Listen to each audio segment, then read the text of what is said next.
has been reported that the main suspect in Tuesday's deadly attack in Williamsfield, Westmoreland, which left a man and his wife dead, was fatally shot by the police Wednesday afternoon.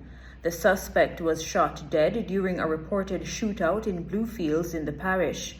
He has been identified as Tevin Robinson, otherwise called Sean Storm. The police had launched a search for him in connection with the murder of 56-year-old Marlene Daly Hall and her husband Kirk Hall, who were both Higglers of Content District in Williamsfield. The couple was fatally shot and their house set ablaze. Their charred remains were later found among the rubble of the dwelling following cooling down operations by firefighters.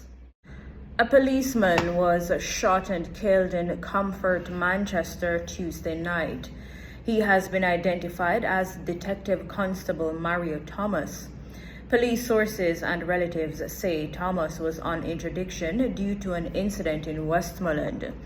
Preliminary reports indicate that around 10:30 p.m., Thomas was last seen purchasing an item at a shop in Comfort.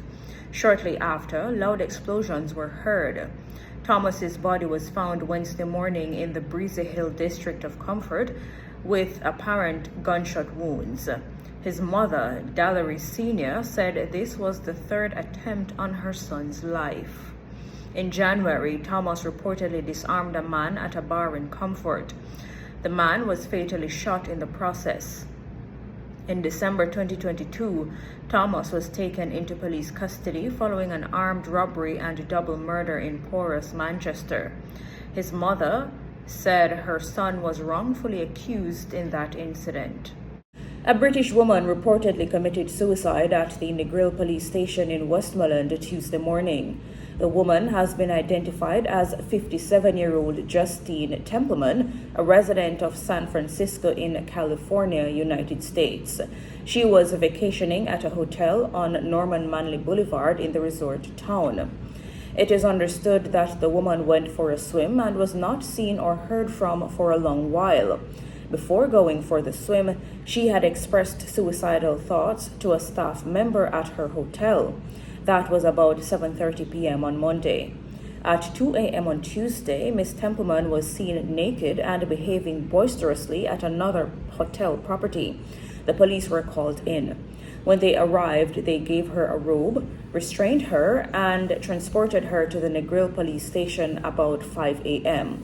While at the station, arrangements were made for her to get medical attention and be transported to the Savannah Lamar Public Hospital. While still at the station, she asked and was assisted to the bathroom on several occasions. But on one occasion, she ran to the bathroom and locked herself inside. Police personnel broke down the door and found her hanging inside the room. Miss Templeman was rushed to the Savannah Lamar Public Hospital with a weak pulse.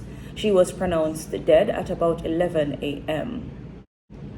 A man who was on the run for over 3 years for allegedly shooting at the police in St. James was arrested while at a visa appointment at an embassy in the corporate area. The man is of Top Hill, Mount Carey in St. James, and he was later charged with shooting with intent, possession of a prohibited weapon, and unauthorized possession of ammunition. The charges stem from a shooting incident on the night of Monday, February 5, 2018.